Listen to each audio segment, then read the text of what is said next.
Hi, and welcome to another episode of Home Tech. I'm Seth Johnson, and this week Jason Griffin is taking a little bit of a much-needed vacation. He's spending some time with family out west, and this week I'm pleased to be joined by Richard Gunther of the Digital Media Zone.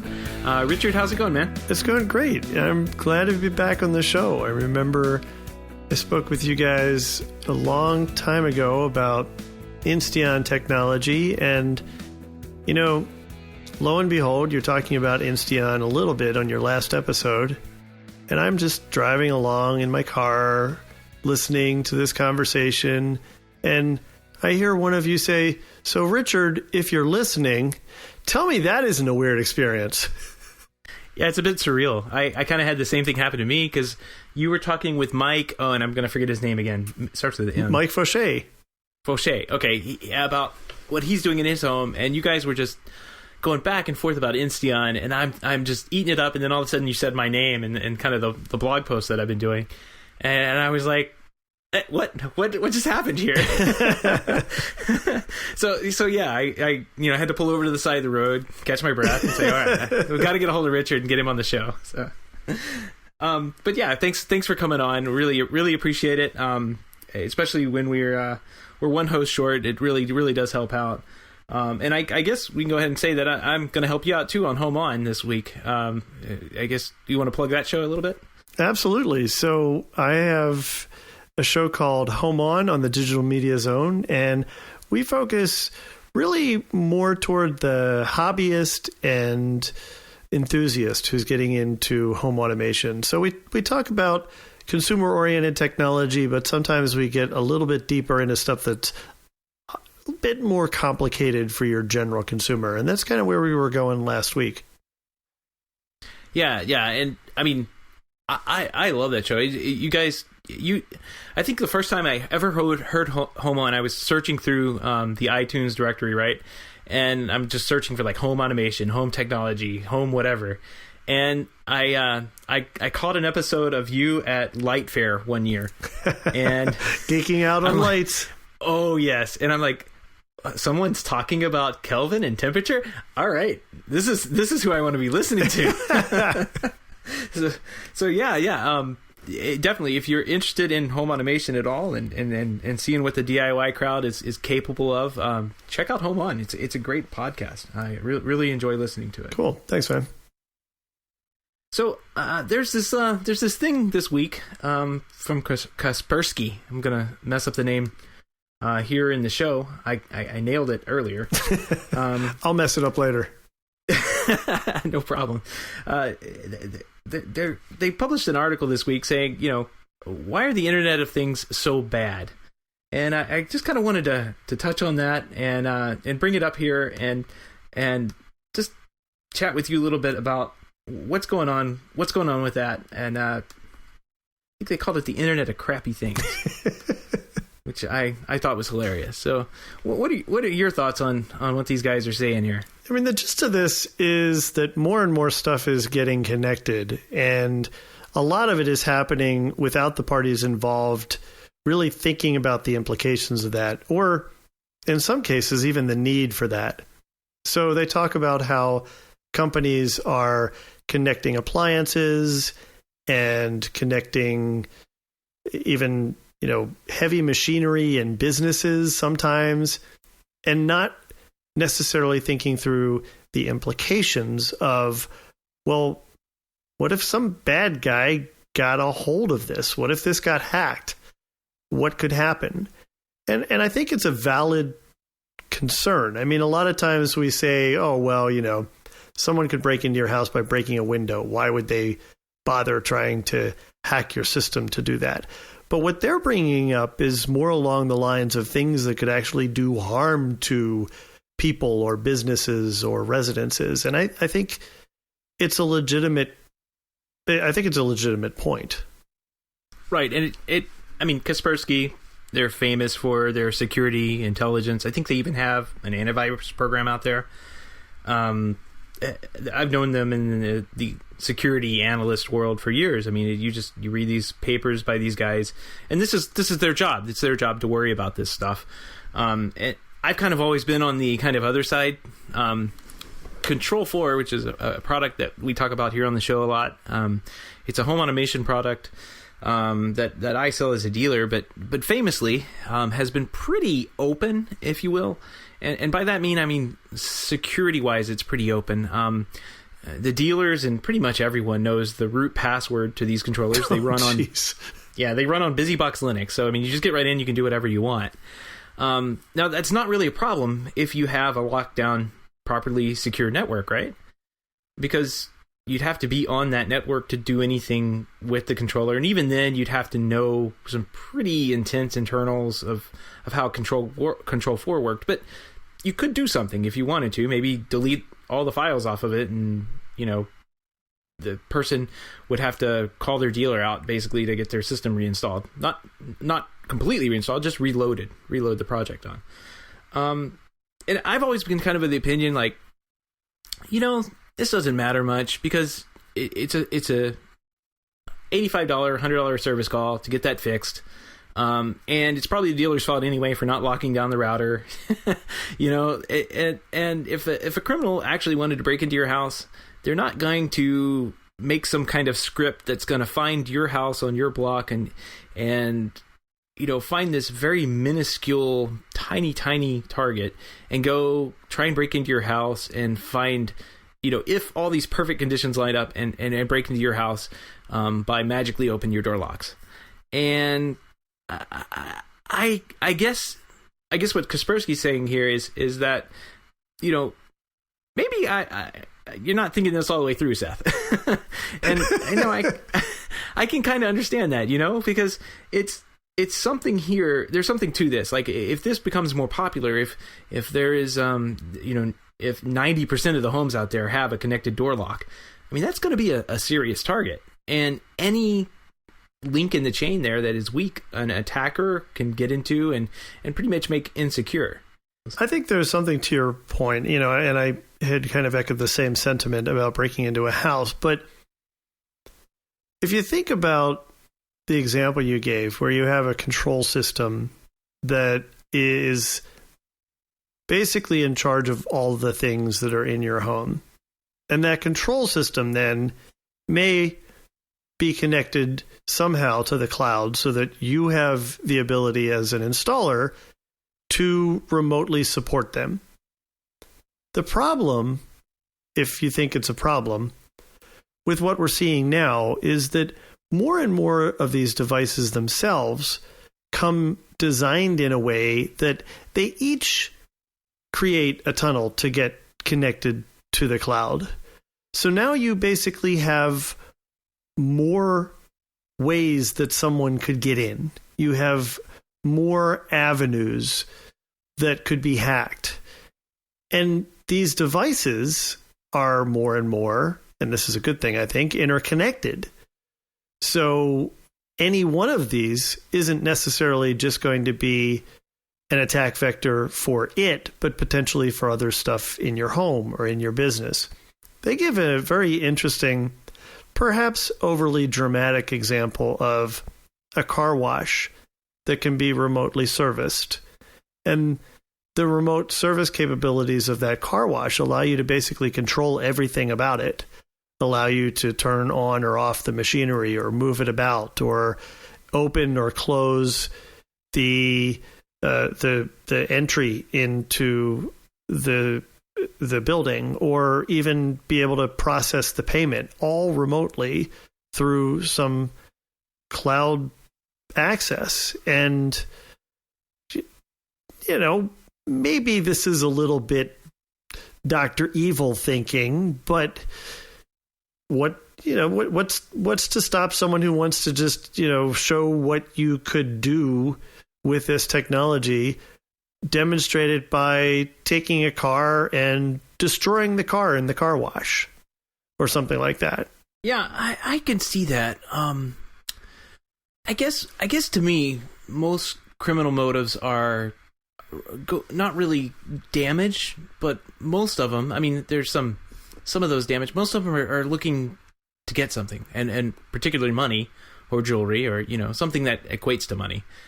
So I guess where I would be more worried about it is if and this could go back to the Control4 thing that I was talking about. Say this car wash did have a sensor or something that was connected out of the internet that had a known security flaw in it. That could be an attack vector all the way onto a secure network, all the way over to the credit card machine, right? So these hackers could say, oh, well, all of these car wash vendors out there have been installing this sensor for the last couple of years. Let's just go ahead and flood those with our little hack, and now we have all these credit card numbers, and we can, sell those off on the black market. And the same thing, I suppose, could happen with the sensor you have in your home, right? If this sensor is, like you said, poking a hole through your firewall and going out and getting on the internet, there may be a way for somebody to get back in. And once they're on your internal network, they could access your computer. They could attack you in that way. There's a number of horrible things people are doing, to people's computers these days. They're locking them down and locking them out. I listened to some security podcasts, and I'm just like shaking my head. People are writing viruses to encrypt people's hard drives and then sending them a little message saying, we'll unencrypt it for like $20 or $30 or something. I don't know. Right. Never pay the ransom. Right. Well, and they do unlock it. Like, that's their thing. Right. They unlock it. You're encouraging them. You're making a business. You're encouraging them. If you pay it. Right. And they've got to be pretty rich by doing that. But again, you don't want to, as a responsible technology person installing things in the home, you don't want to actually be the vector that opens up that door, right? So, this is Kaspersky's job to worry about this. This is what these guys sit around and do all day. So I think in that regards, they do have a valid point that let's keep in mind that, maybe you don't need to have that internet connected refrigerator. If it opens up a security hole into your house, that may be a bigger problem than if you don't have enough eggs or milk. Which it still can't do. I mean, yeah, there are a lot of connected devices, and this is another point that he makes. There are a lot of connected devices that just really don't need to be connected. The connected refrigerator examples that we've seen from LG and Samsung and the such. All right, great. You can tell me that you're running too hot or too cold. I could put a temperature sensor in and get the same experience. So I think we need to be practical about how we're using this technology, and people need to be aware of the fact that they are potentially opening their networks to vulnerabilities. And if you don't really know what you're doing, then maybe you shouldn't be pushing the limits. I think we're going to talk in a little bit about a connected lock.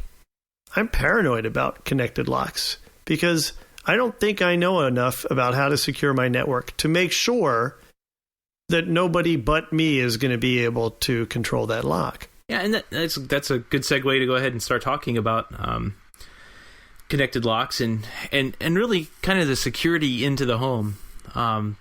That's because that's really where the Internet of Things in the home is starting out, right? This security sensors are cheap.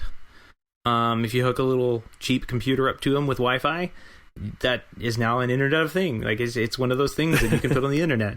So I think that's why most companies have started off with something as easy as a contact closure or a door lock. Or I'm not saying that these are easy things to make by any means, but there are technologies that have existed for decades, and door locks maybe a little bit longer, but married with computers, which have been around for a couple of decades too. So this type of technology, a door lock that you connect and put on the internet, it's new. It possibly opens a security hole into your house.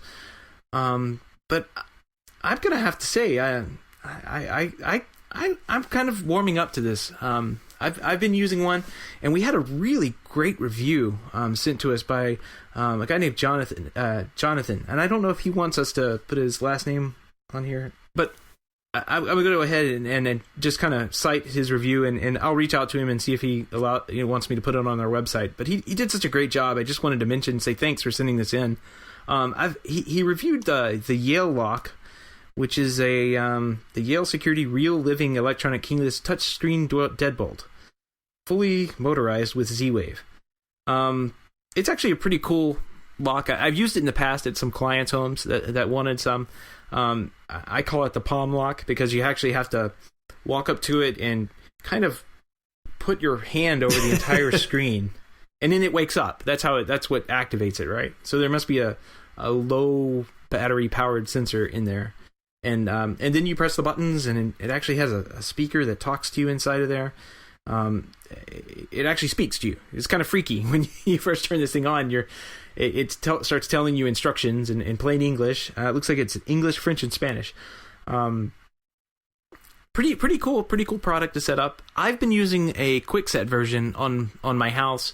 I bought this a couple of months back. I thought I was going to put it on the house that we sold, and we decided to go ahead and put it on the market. So I figured, why waste the time? I put it on this house just so we would have a door to kind of go in and out. But it's really coming in as a blessing because I gave the code to the contractor, and now he can go in and push the buttons, and his guys can go in and out of the house to finish off the kitchen as they need to. So, and anybody else that comes to our family and they need to get in and drop something off, I just give them the code, and they punch the code in, the door unlocks, and hopefully they remember to lock it before they leave. And that's one of the things that I think that this type of product really opens up. You talk about how, you could potentially open it and close it remotely and you can monitor it, and that's great. But the ability to provide access to people that you would otherwise have to give a physical key, like physically pass a key for them to be able to get into your home. Whereas just being able to tell someone a passcode is something that you can do remotely. You don't have to physically see someone. So in an emergency, someone could get into your home.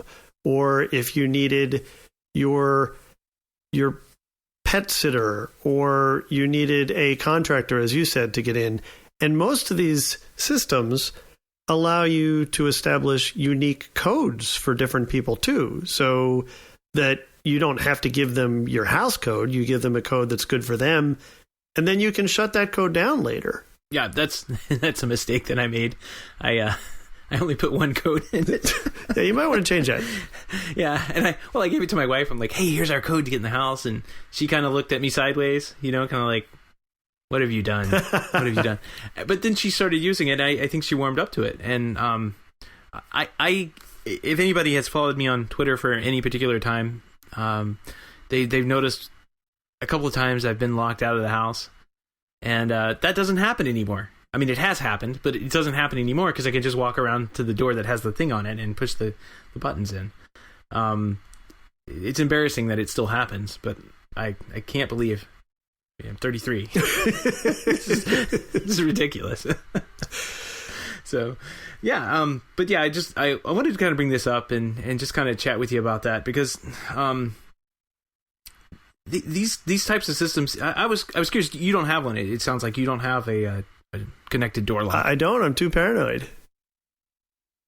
You gonna get one or just no? I need to see how this space shapes out. I've been very, very tempted by the Kivo, and that's something that I've considered. I like that because unless you decide to have the bridge, there isn't a way that you can just kind of remotely unlock it without someone in the family being physically nearby the lock. So I think that that's an interesting option. I've looked at keypad locks, and until very recently, I haven't really liked the industrial design on most of them. What I like about the Kivo is that it looks like a regular lock. And I know that a lot of people would not get away with putting a keypad on the outside of their home, maybe on a side or back door, but many, many, many families don't want that on their front door. No, and that's what we ended up with too. It's on like a side garage door. Yeah, it definitely would not have. That's when I first saw these things. I'm like, oh, that looks great, but I'm not gonna put that on my front door. Like this this is a house. Exactly. I mean, I'm a technology guy, but come on, seriously, I'm not putting that on the front door. So yeah, it got, the idea is to put it on the side. Now, it kind of brings up an interesting point, the industrial design of these things. There are a couple of companies out there. Kwikset is one of them, and Schlage is the other. I think Kwikset owns a couple of other companies, like Baldwin, I believe. I'm not sure. I think it's all kind of in the same family. But I didn't know this. All the finishes are different between the lines, of course, and they're keyed different. So if you have Kwikset locks on your house, and you go out and you buy a Schlage door, integrated or Schlage connected door lock, that Schlage is it's going to look different. Like the finish is going to be different. It's a different silver. If you got the silver one, it's a different bronze if you got a bronze one. But the key's not going to work. Like you can't put the key in this lock and then go over to your front door and use the same key. You'll have two different keys. Yeah. So that's like something crazy I didn't even know you had to watch out for. And now that's not true across the board, right? I mean, there are some locks that do use the same the same. I don't know what you call it, a blunt or a master, but whatever that form of the key is itself. But you give Kwikset as an example. That's a great example because that's one that's like backwards from the way that most keys are designed. Right, and I'm just like, why would they do this? Here we are. It's 2015. We have a door lock that goes out onto the internet. I can control it with my phone, my pocket computer. But it has to have its own separate key. Exactly. Here we are back around again. So yeah, that is kind of crazy, and it really is that branding issue. It's not a matter of not being able to use a key. Like if you have a Kwikset lock already, in fact, Kwikset is really great about this. Kwikset has a way that you can kind of form all of your locks that you buy to use an existing key that you have if it's a Kwikset compatible key. But it's really more of that, I don't know, I almost think of it as that proprietary mentality. No, it definitely is.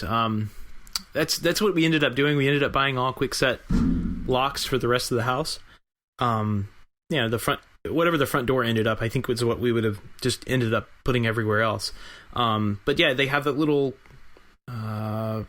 part that you can shove in the tumbler when you have the key in, and it kind of resets the tumbler if you're lucky to the right combination. If you're lucky, that matches. Yeah, that's another story. That's how I locked myself out of the house. So yeah, it'll work sometimes, but when it doesn't, you can lock the door and then it won't unlock. The key won't turn anymore, which is great. So then you have to go back around to the actual keypad and get back into the house again. It's just my luck. This is why these things happen.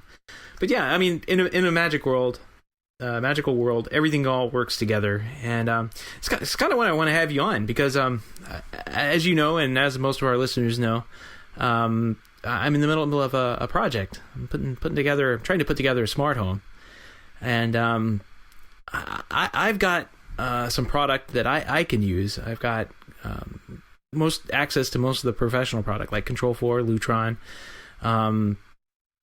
those types of lighting control. But you're a big Insteon guy, and I kind of wanted to reach out to you after I heard you and Mike talking about Insteon, and just kind of pick your brain a little bit and talk about Insteon in 2015 and see where you think Insteon is going to go. I mean, I know they had some pretty interesting announcements. They're going to work with HomeKit, even though HomeKit isn't out yet. That definitely appeals to me. But I kind of wanted to see, one, what you think of Insteon now, where you think it's going, and just kind of talk tech a little bit. Sure. No, that sounds great. I've been a big fan of Insteon since it first came out. And so that really means that I've gone through a lot of growing pains with Insteon because it's evolved over the years. And they're really at a big turning point right now where they're moving toward a model where they're going to focus on supporting their newer hubs. And their most recently announced hub, as you hinted at earlier, is going to be HomeKit compatible, which means that if you have any other HomeKit device in your home, installed in your home, that you're going to be able to control it through Insteon, through this Insteon hub, which means that the Insteon app that controls the hub is going to be able to control any HomeKit device. That, I think, is particularly cool because that means really for the first time that through Insteon software, you're going to be able to control more than just Insteon stuff. And, right now they also support Nest, but that's it. And you alluded to the fact that Insteon's talked about a bunch of different things at the beginning of the year at CES.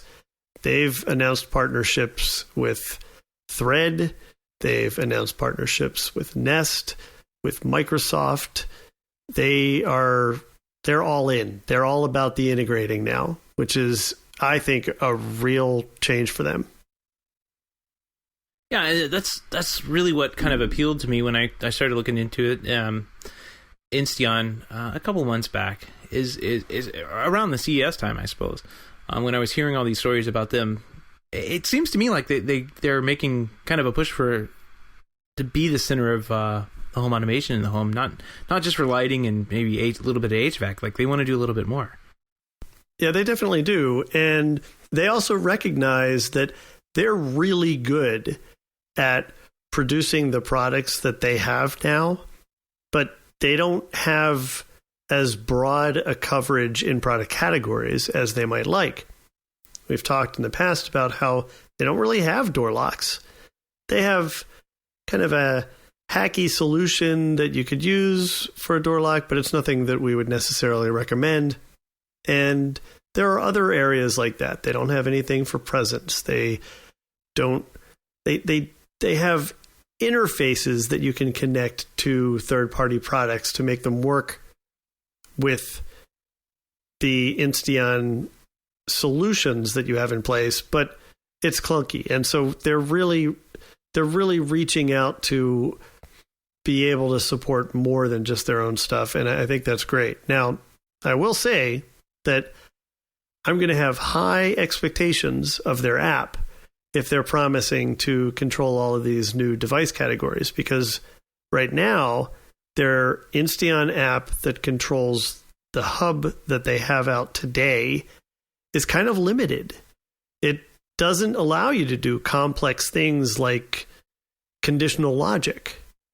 So I can have things occur based on a trigger, and I can have things occur based on a time, but I can't necessarily say, if it's this time and I press this button and nobody's come in the house or for the last 5 hours, then shut off all the lights and lock the doors. That's not possible with the software that they have now. Yeah, I mean, but that's generally not. I mean, is that something that's expected from these guys, or is that, because to me that's more of like what a home automation system would be, and I guess I've always thrown these guys into the bucket of being, a lighting product. I think that they're evolving well past that, and honestly, okay. I think that I don't know if home automation. Well, I guess I would call them a home automation product. I think they're a home automation component manufacturer, if I could qualify them. I feel like I'm not doing it justice by calling it that, though, because they've had the hubs, they've had these interfaces that allowed you to control their stuff through complex software. You could use things like, the last episode of Home On, we talked with Mike Vaucher. He uses something called the ISY 994i. That's a mouthful. But what it is a very powerful controller that allows you to do all that kind of stuff that I was saying, conditional logic, that you could do, you can write scripts, you could do all kinds of things that you just can't do with a simple app that you might hold in your hand.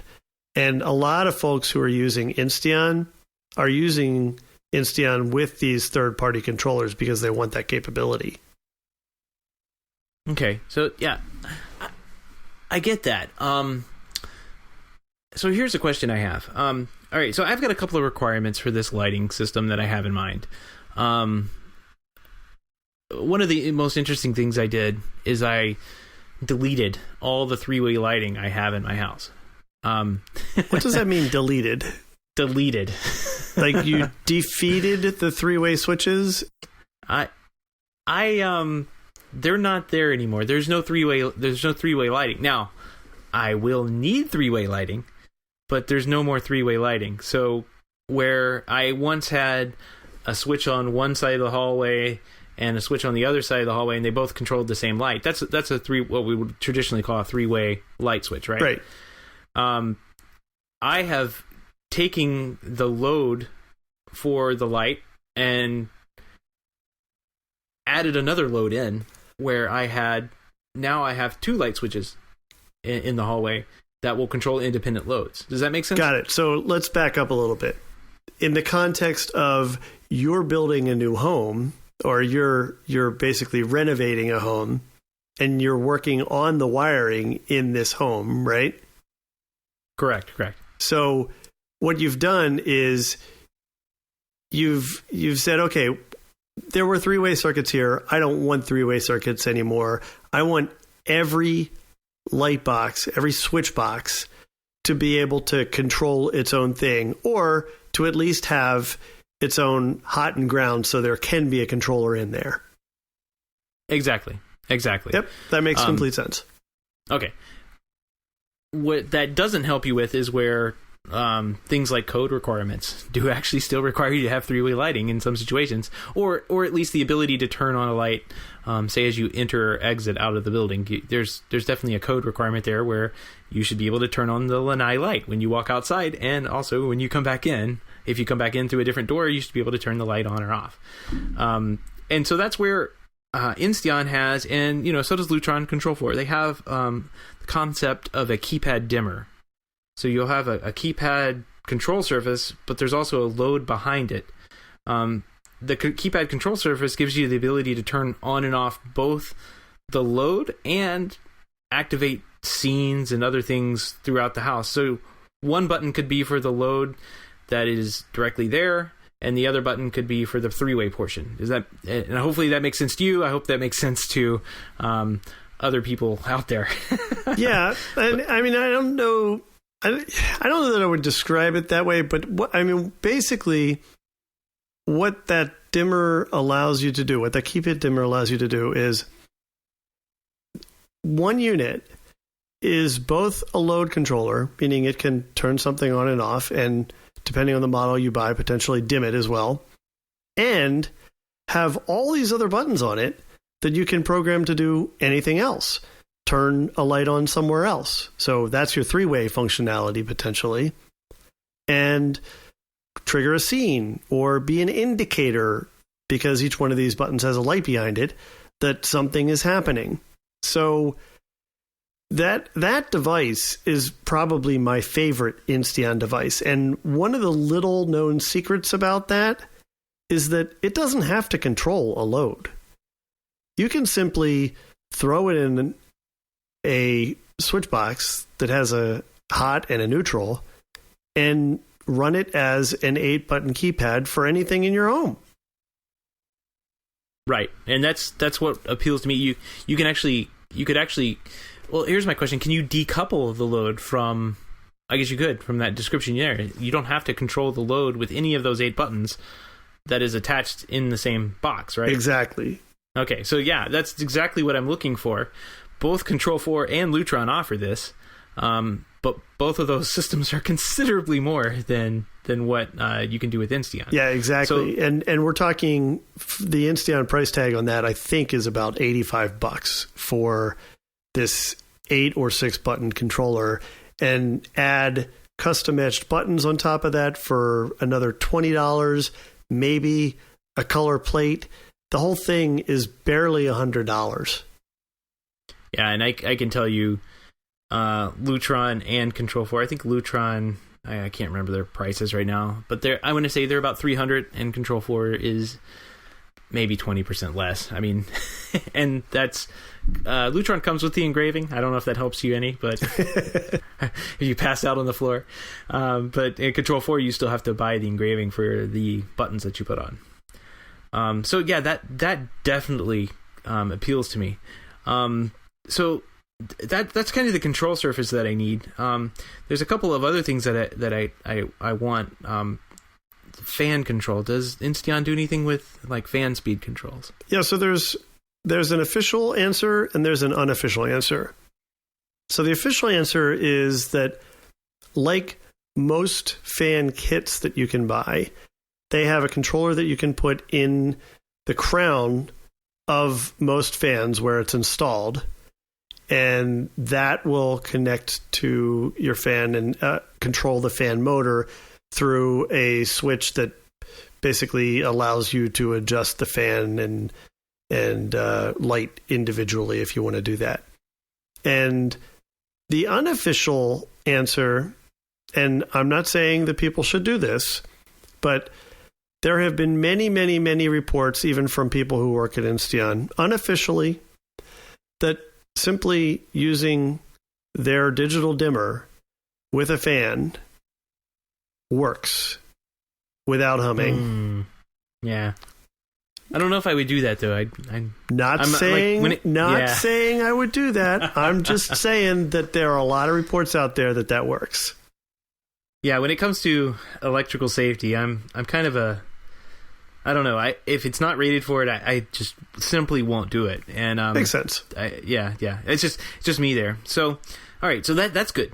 Fan, and really all I need for fan, when I say fan speed, really all I really need is a switch, like an in-wall switch, right? And I believe we're covered there. They have a device that you can put in the in-wall, and it doesn't dim; it just switches up and down, right? Right, and like I said, they have that fan controller that you could put in the crown if you want to be able to separately control the lights and the fan. Yep. Yeah, that's even better. Because I know Lutron has something like that in their Maestro line, that you can pick up at like Home Depot for, I want to say it's like 30 or 40, maybe it's $50. I'm not sure. But yeah, that's really good. That was one of the things I was worried about, because I wasn't sure if they had a solution for that, but cool, they do. So this is really kind of going up where I want to talk a little bit about the software. I'm looking at, I made a comment last week, and this is kind of where I want to go with this, that Insteon felt like a do-it-yourself, kind of like one of those things I'm always going to be hacking or working on to make work right. But I go to their website and I look at their app, and man, it looks nice. Like, does this app work the way it looks? Because it looks amazing. So I don't know what you're looking at necessarily, but they currently have apps for iOS, for Android, and for Windows Phone. And they also have tablet versions of those apps. So they have most of the platforms covered. The apps for Windows Phone and Windows are the newest and probably the nicest in terms of overall design and to some extent workflow. The app for iOS right now is looking stale. The app for iOS is it's evolved over the years, and it really hasn't kept up with the times. But that is changing entirely with the version that'll come out that supports HomeKit. Okay, and it looks like maybe they're showing off the app on their website. It doesn't look like the app. I'm looking in the App Store. It doesn't look like the same app. So maybe they're showing off what their design concepts are for that. The iOS app has a number of things that have kind of been improved over the years. And so, for example, it nicely handles the keypads. It gives you basically a visual image of what the keypad can do and allows you to control those things. But I'm honestly not convinced that that's the right experience. I don't necessarily want a representation of a wall switch on my phone. And my problem with the apps that they have today are that they are just that. They're essentially giving you a digital visual of the switch that you have on your wall. And I think that you can do so much more with the system if you break out outside of that. My other issue with their apps right now is that the workflow tends to be kind of clunky. So if you want to create a scene or if you want to edit something, the mechanism for doing that is kind of confusing. And it's even more confusing now that they've fallen into this horrible trend of applications hiding their menus in a hamburger or slide away menu. And so before, in apps where you used to be able to just maybe quickly jump between the main areas of the application, kind of like Control 4 works, and then you have those kind of omnipresent gems that you could switch between the different things you can do. These apps are designed that you're looking at something and you have no idea how do I get out of here? How do I edit this? How do I switch to the scenes instead of the devices? So, this isn't unique to their app, and it's something that I think we're going to see change dramatically when the new app comes out that supports HomeKit, because the design comps that we saw for the new app at CES are very impressive. Okay, cool. It leads me to another question. The only way to control or program and set up scenes is through the app, or is there another way? Right now, the only way that you can do that is through one of their apps on any of the platforms. So all of the information about your scenes and the devices that you have and everything is either on the cloud or on the device. And you can attach any one of the apps that they have to your system, and it's just going to know everything about it. I find it's easier to program these things from, say, a tablet instead of using a small little keypad or whatever that you might have on a phone. And that's basically how I've done a lot of my programming. With the Windows app, sometimes that makes it a little bit easier, but it's a Windows 8 app. It's a modern app that is tile-based, so not a traditional desktop app. There isn't a traditional desktop app, and the web app that they have for this is really designed for mobile. It's not intended to be like a sit down at your computer and start doing all of your programming. And that's kind of in line with a lot of what we see out there. I'm not convinced that that's the best approach, but it's certainly what most companies building consumer-oriented software for home automation products are doing right now. Yeah, you see that. Well, it's funny. It's what most are doing, and then you see people in our industry just now starting to do that, right? We're seeing Crestron come out. I'm just kind of thinking of this. Crestron come out with their Ping system, and you set that entirely up with an iPad app.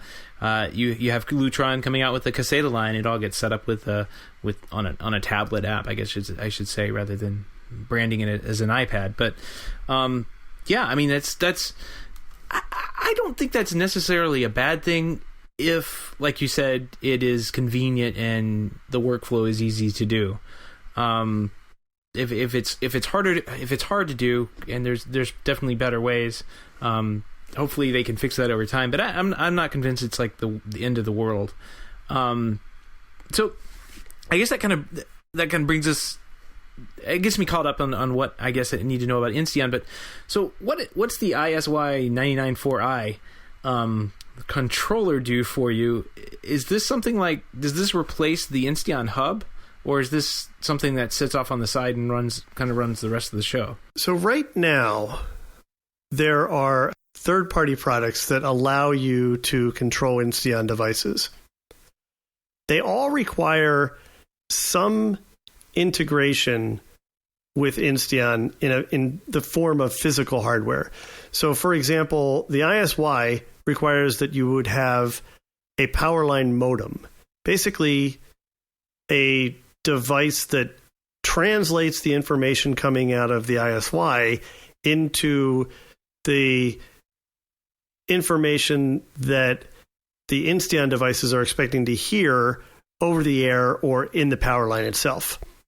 And that's pretty much the case with all of these. I think the Vera works that way. The Vera Lite is another controller that you can use with this. And you can use HomeSeer and a variety of other kind of do-it-yourself systems that allow you to do far more complex things, but you're required to have some sort of interface to Insteon, and it's usually one of these powerline modems. It takes the place of what the hub would do. It doesn't allow you to do all of the new things that the hub is going to let you do. So, for example, HomeKit, you're out of luck if you want to use the ISY for HomeKit stuff, because these devices don't communicate with an Insteon hub.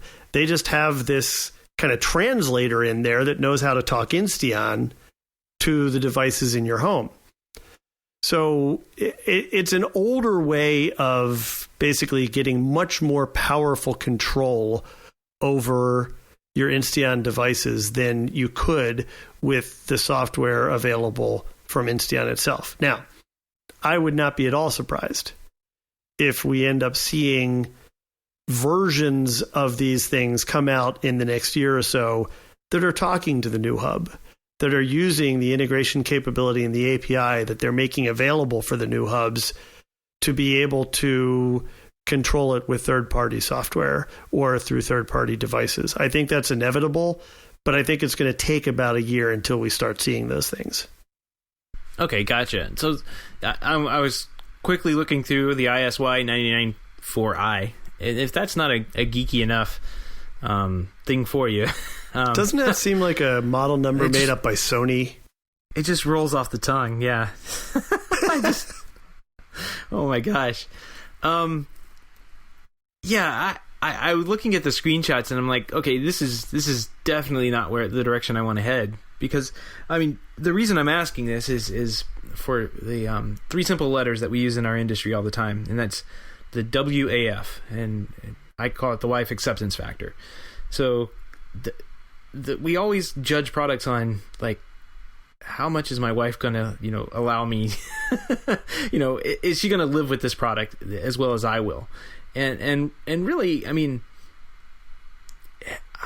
I don't want to put anything in the house that's going to, not cause a problem, but, it's I think we talked about this a little bit on Home On. Like, this is an early adopters thing. Like, this is not something most people are doing in their homes. Most people are putting light switches and lights in, but they're not going to be putting a home control system in.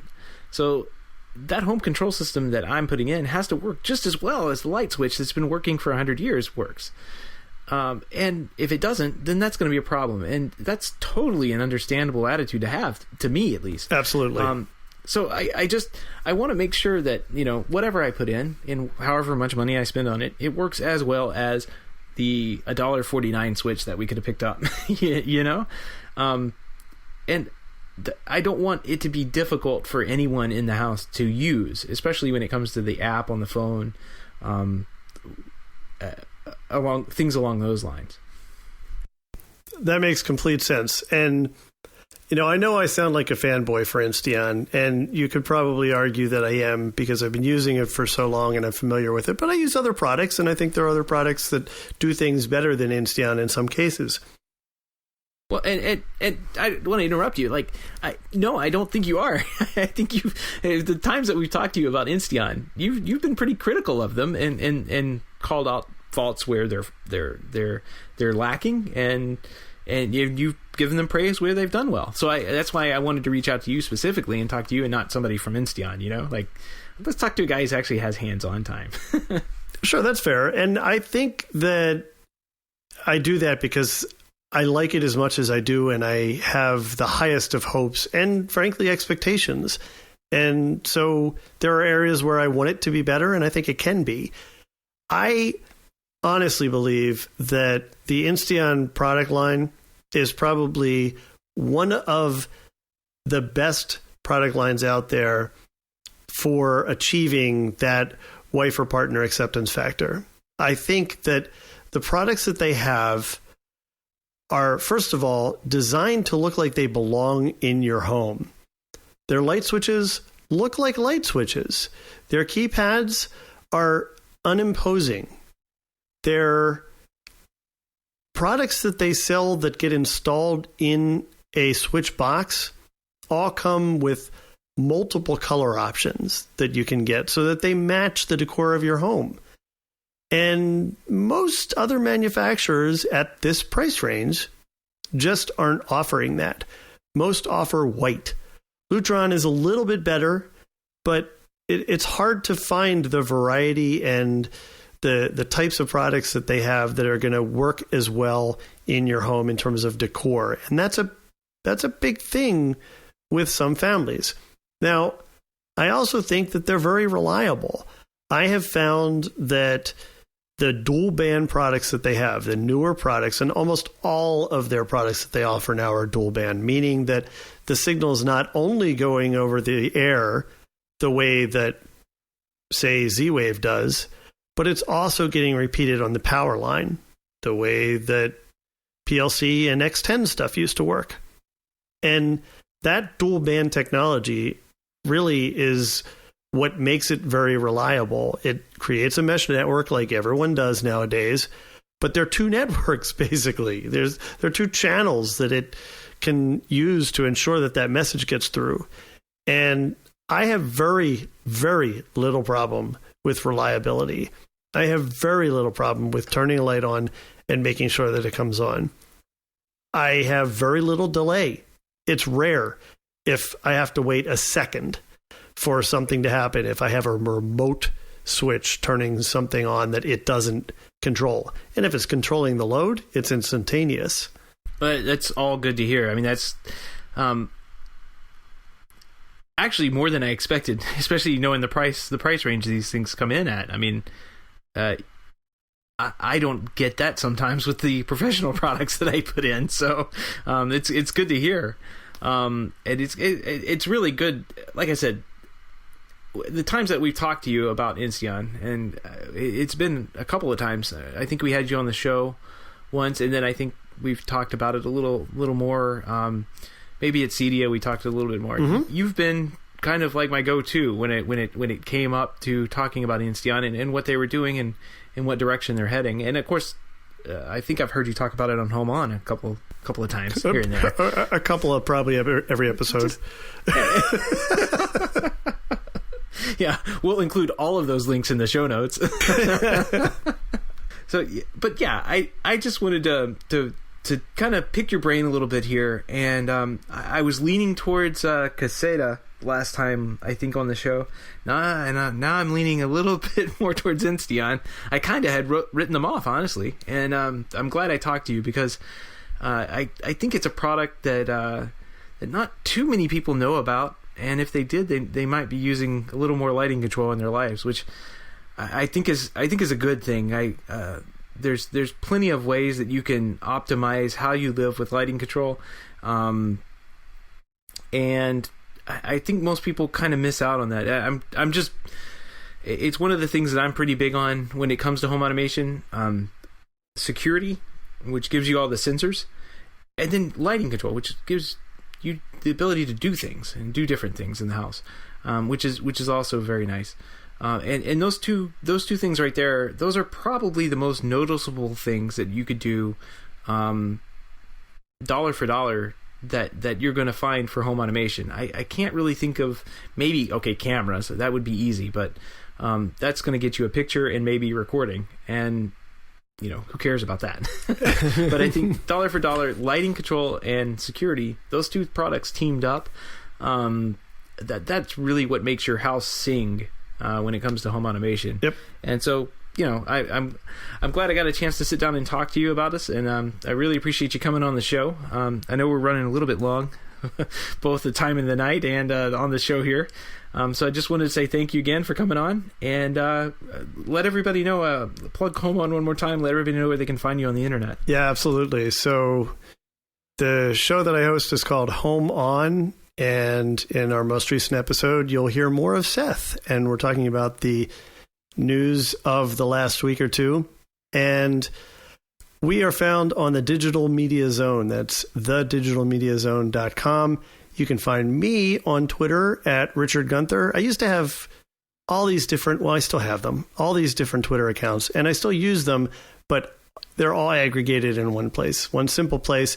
And because I had followers everywhere else, now it looks like nobody follows me, because at Richard Gunther, which is my new account, there's nobody there because everybody's already subscribed to the. Anyway, give a listen if you're interested in all things digital media and you're into kind of building your own home theater experience at home. And I don't mean the kind of home theaters that Seth builds. I mean, you want a big TV, you want a nice sound system, you want some technology to make the room cool, and maybe it's your family room. The Digital Media Zone's your place to go. Definitely. And we'll also have those links along with all of the Home On episodes on our show notes, which this week I think is at HomeTech.fm/shows/53. And Richard, thanks again so much for coming on, helping us out here on the show. Really do appreciate it. And we're both, Jason and I are both really glad you combined all the voices in your head into one Twitter account. It's been very, very fun to follow you on Twitter. I can say that. All right. Well, great to be here, Seth. Thanks. Thanks everybody. Thanks for listening, and we'll catch you next time on the next Home Tech.